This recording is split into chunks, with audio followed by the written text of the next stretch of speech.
Come the 2nd of November, New York will have a new mayor, all things being equal and the creek don't rise. And that new mayor will be one Eric Adams, who's presently the borough president of the borough of Brooklyn here in the city of New York and former police officer. And he will be the second Hamite, and you will call him black, mayor of the city of New York. The first, of course, was David Dinkins, who became mayor, I think, in 1989 or 1990, somewhere thereabouts. Only served one term. It was a failed mayor, David Dinkins was in so many ways.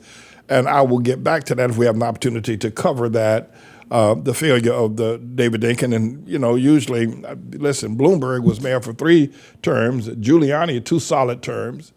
Dinkins only made 1 term, and he was ousted by Giuliani because he was such a failure. David Dinkins presided as the first black mayor of the city of New York over the Crown Heights riots, and because of David Dinkins, New York was in turmoil, and also the Central Park killing of the jogger in Central Park. And just parenthetically, I was driving through Central Park, these 5 young men who did not rape that girl, but they were convicted and sent to prison, and Tribulation Trump called for the death penalty. But he was mayor during that period of time, and I campaigned for David Dinkins at one time to become city clerk, the clerk of the city of New York, when he was running to be just a low office and just clerk, signed marriage license, and notary public for all things going on in the city of New York as a clerk of the city of New York, and I campaigned for him. I did. I was very young. I was just starting my ministry. And I guess I was a Democrat. I don't know what I was. I was just in the Baptist church. I was with Pastor Stanley. And I campaigned. I got out and handed out flyers. I walked up and down the street and talked to people. I marched with him. I talked with David Dinkins, when he was doing his campaign. And he became, not county clerk, what was his office? I think the office of borough president. I forget which wasn't the clerk. I'm sorry, it wasn't the clerk. At any rate, and it certainly wasn't a mayor of the city of New York, I don't think. But at any rate, I did campaign for him. I can't remember what his office that he was seeking. But the idea is this: he was a failed mayor, and now we got another go round, Eric Adams, who's going to be a whole lot worse. And I think that we need to get ready. A lot of people left New York during the failed administration of David Dinkins, and I suspect that a lot of people New York is going to be not going to be a great city under the leadership of Eric Adams. Now, a lot of people say in terms of his political, he's a Democrat, obviously. You ever seen anybody who's black who's not? But he's a moderate. He's not one of these progressive liberals, if you will, because he's a former police officer and he's against defunding the police as many. But because he is a Democrat and he's a Hamite or black, he's going to be pressured to turn New York City black. He's going to be pressured to continue the whole idea that slavery in America owes, black people the world. And one of my concerns is that I wanted to do a separate piece on this, but I'm going to kind of put this in as looking at what's going to happen in New York City. I have to tell you that the community of Harlem has been ravaged. I mean, it has been literally uprooted and destroyed. And it could not have been ravaged or destroyed the way it has been done if the so-called gatekeepers, David Dinkins being one, Al Sharpton being another, Charles Rangel being yet a third, and to some degree, Governor Patterson. It was under those that Harlem that the gentrifiers came up here like locusts, and there was no one defending Harlem. No one. The preachers didn't defend. Al Sharpton took $800,000 to and agreed not to protest with the developers and the banks. David Dinkins signed off on the destruction of the west side of 125th Street, near the between the Hudson River, near the Manhattanville houses. That entire community for 5 blocks was torn down, and Columbia has built several mega $1 million buildings over there on the west side. If you go over there now, David Dinkins signed off on it. I went to that meeting when the Community Board 11 was meeting. I challenged David Dinkins. He was there. I challenged the president of the Columbia University. He was there at the time, and I got up and I spoke, and I challenged all of them.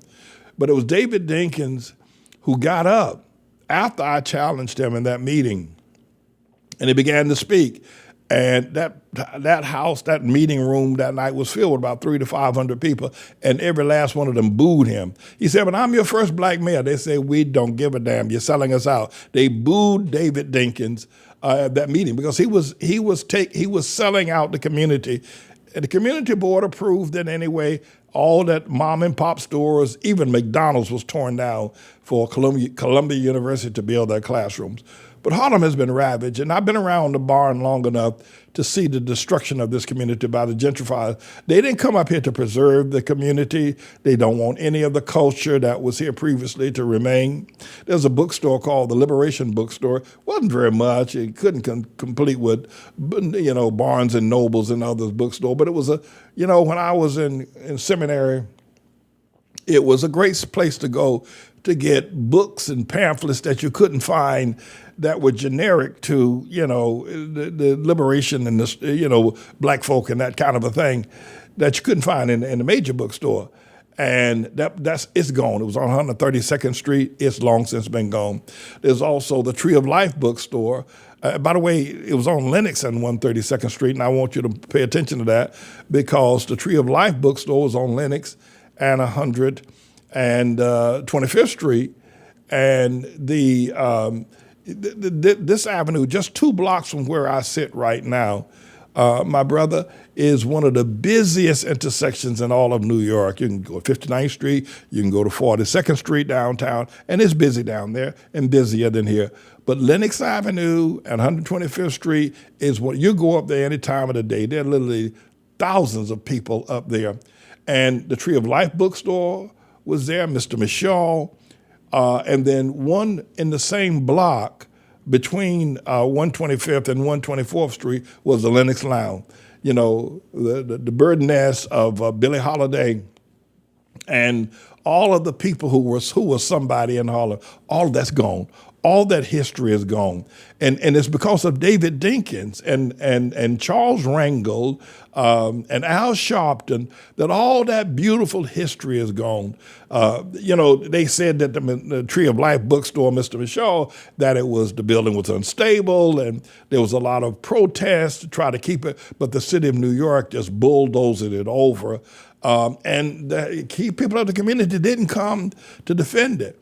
But, the irony of it is, for those of us who know where the ATLAH Church is at, I'm on Lenox Avenue and 123rd Street, 1 block away from the Lenox Lounge, 1 block away from the Tree of Life, and just a couple of blocks away from the Liberation Bookstore. And all of that heritage has been just destroyed.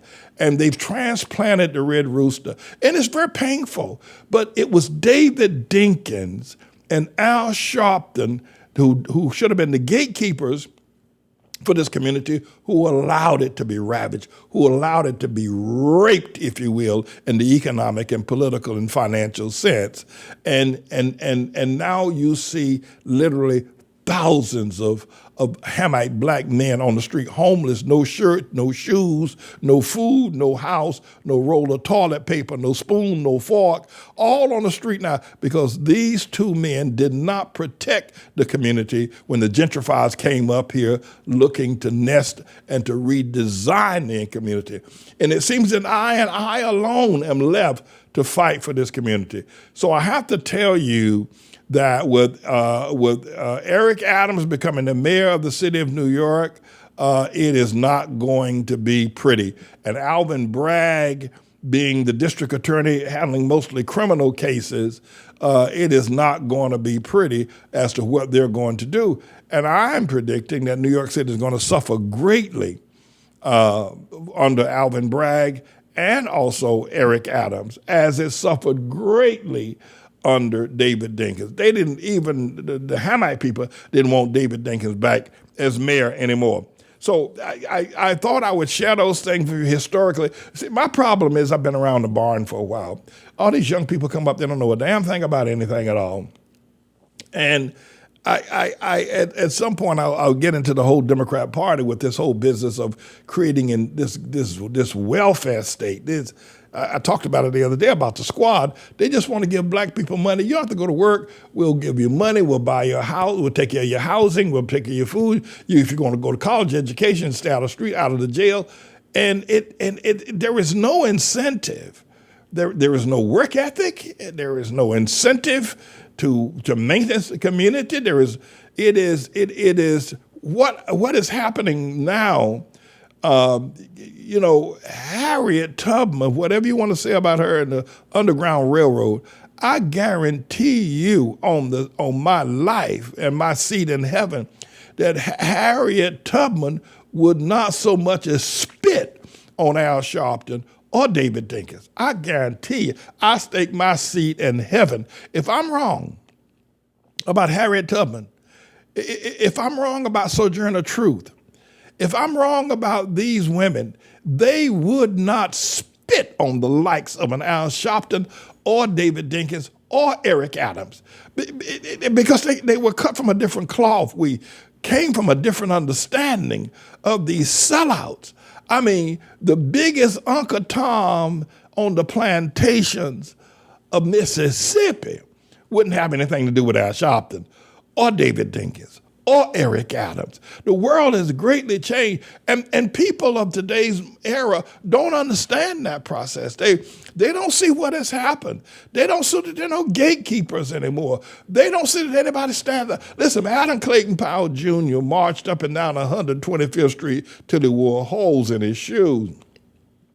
These preachers like Dr. J.P. Latson, came up from South Carolina and started a little church in their kitchen and built the church so people could come to worship. And these pastors built churches and built places for people to come and safely worship.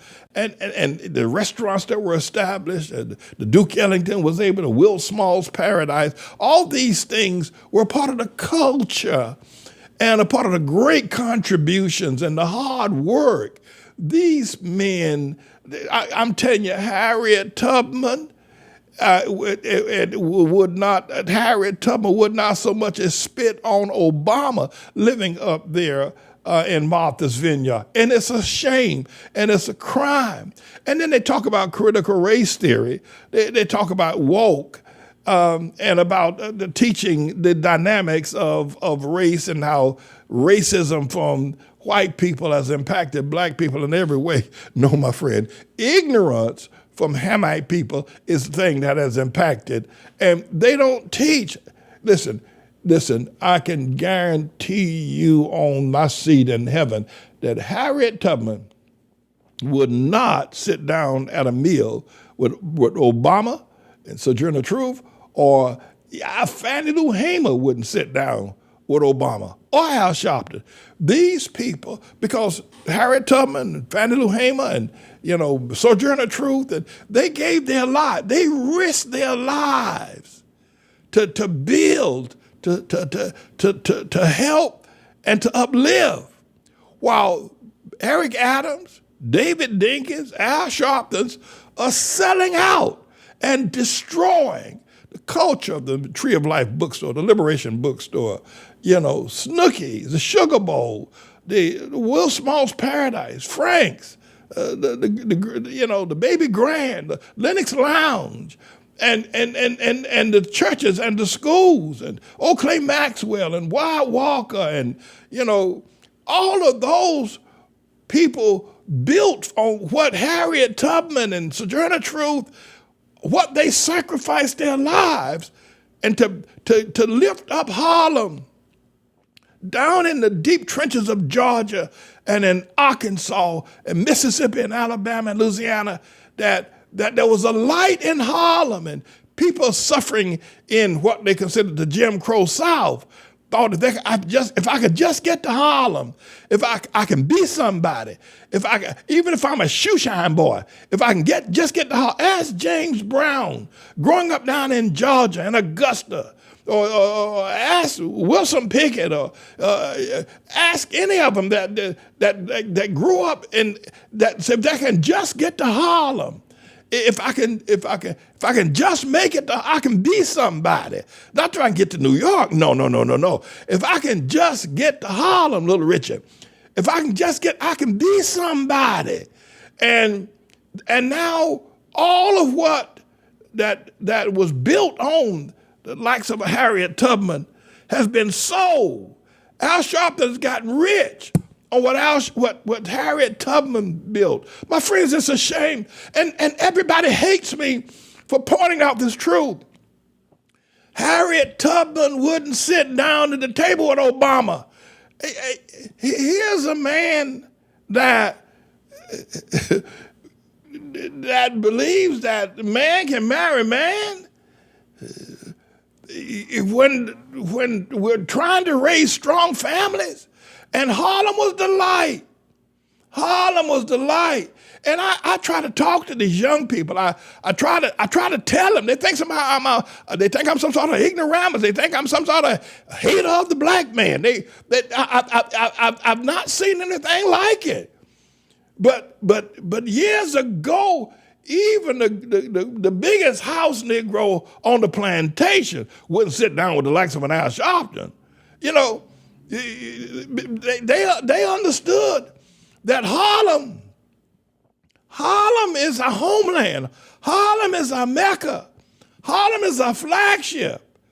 If I can just get to Harlem, Chambers Brother said, I'm going uptown to Harlem. I'm going to get there if I have to take a taxi. The taxi won't take me. I'll take a train. But I'm going uptown to Harlem. Harlem was like going to heaven. I mean, what was the difference between coming up out of Mississippi, Arkansas, East Texas, Louisiana, deep Florida, North Carolina, South Carolina, Georgia? What was the difference between leaving there and going to Harlem, or leaving there and going to heaven? Not much. Not much. There was not much difference between going to heaven and going to Harlem. Not much. But Sharpton and the likes of Eric Adams and David Dinkins, they sold it for less than what the Indians got. They sold it. And then they signed off on being able to run a program, run a Murphy, to tell the people, tell our daughters to become boys and tell our boys to become girls. They signed off on the program. Then they joined with the League of the people that came up here like locusts and marched against me. Ran programs, encouraged judges and politicians to try to shut down our light, try to shut down our church the way they shut down the Lennox Lounge. That's what they want to do. The way they shut down the Tree of Life bookstore, the way they shut down Mr. Michaud, the way they shut down the Liberation, the way they shut down Small's Paradise, the way they robbed the Red Rooster off of 7th Avenue and put it over here on Lennox Avenue. They want to do the same thing to me and us. And then nobody paying any attention. They're not listening. They ran around talking about Obama. I guarantee you my seat in heaven. Harriet Tubman wouldn't spit on that boy. No, sir. No, sorry. So, you know, New York is in for another great decline in my estimation. In for another, under Eric Adams. The fact that nobody would run against him, I think Curtis Sliwa ran on the, Republicans, I don't know what Curtis was running as. But it's all over. It is all over. Listen, even how many people want to get rid of David Dinkins so bad? They voted in Giuliani. So I don't know if you can hear me, if you've been against me, if you are just too uninformed. And, you're not educated, and you have no ethics, and you really don't have the soul of a black man. You don't have that. You got the soul of a concoction of growing up among garbage cans in the Bronx. You don't know nothing about the ethics of being a man. You don't know anything at all about the struggle. You have no idea about that. All you want is somebody to give you something and make a way for you. You have no idea what it is to be a man. You have no sense about that. And you see me and you think I'm crazy. I want to talk to you. And what they're doing to our children, and what they're doing to the schools. And they're just ripping and raping and robbing as they go. And you're saying amen to that. Then you run over here from Africa. You run over here, you're barefoot in Africa, never had a pair of shoes. Came over to New York, they let you put on a pair of shoes and give you a job with a desk and an office in it. Now all of a sudden, you ain't got no sense. I mean, people said, if I can't get to heaven, let me get to Harlem. If I can't get to heaven, let me get to Harlem.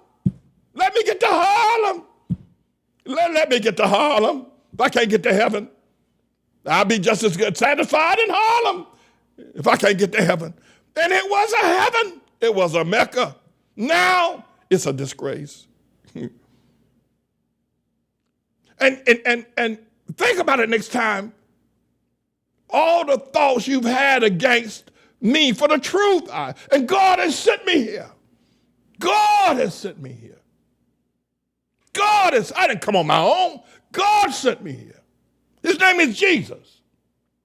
The Lord sent me here and told me to take it back. That's what God said. Give it a new name. ATLAH. That's what God said. And he's now appointed me as his servant. Maybe you want to join the fight to take it back. Take back the Mecca. Take back the flag. Maybe you want to stop running around here smelling these women in the pulpit, jumping up and down about a half-white, half-black politician that don't give two damns about you and never have and never will.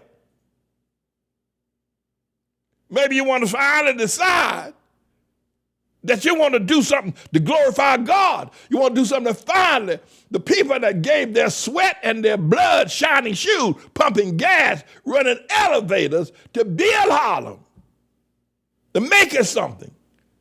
And now Al Sharpton got $800,000 and David Dinkins, I don't know what he got. So that there'd be no gatekeeper. They came up here and there's nobody standing at the gate. There's nobody saying, no, you can't do that.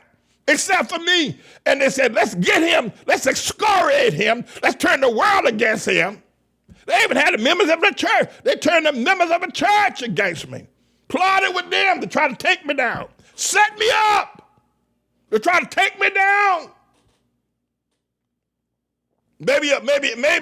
Maybe somehow or another, during the course of Eric Adams, you will see. We're getting ready to go back to the same old. No, my brother, no. No, I'm not quitting. I'm not giving up. And the Mr. Michaud, the Tree of Life bookstore, and the Liberation bookstore, and Lennox Lounge, all that's gone. All that's gone. You would think people can't, well, let's preserve the heritage, you know. Hell, I hear people talking about, that the elephants are going extinct, the wild lions are going extinct, the wild boars, the owls are going extinct. Let's preserve a nature preserve for all these animals. Right? You hear them talk that talk, right? Let's have a nature. Let's preserve the spotted leopard. Let's preserve the black panther. Let's preserve this. Let's preserve that. But when these gentrifiers, these LGBTQ, these sellouts came up here to Harlem, they didn't preserve a damn thing. Not one thing did they preserve of Harriet Tubman, of Adam Clayton Powell Jr., of Oakley Maxwell, of J.P. Lasser. They didn't, Earl Moore, Dr. Harding. They didn't preserve anything. Just tore it down. Ripped and roared like hell. Tore it all down. Didn't preserve nothing. And then they had the nerve a couple of years ago to say, we're going to change the name. We don't even like the name Harlem no more. Let's change it to something else. I've never seen anything like it. I've never seen anything like y'all. Y'all black people. I've never seen nobody like y'all. This new generation that don't know Joseph, you don't know nothing about nothing. I've never seen anybody like y'all. I've never seen anything like y'all running around here talking about a boy is now a girl and a girl is now a boy. And our first black president, Pastor Man's against our first black president. Obama's our first black president. We black people got to stick together. He's our first black president. What the hell does that mean? You're worse now than you've ever been. And he's living up there in Martha's Vineyard. And he's now back on the trail hoodwinking y'all, trying to get you to vote for that boy Terry McCullough and trying to help you, and that boy over that Phil Murphy out there in New Jersey. I've never seen anybody like y'all. Anyway, hell is coming to New York City when y'all put these Hamites back in power. But Harlem will be restored. ATLAH, that's what God said, and don't you ever forget it.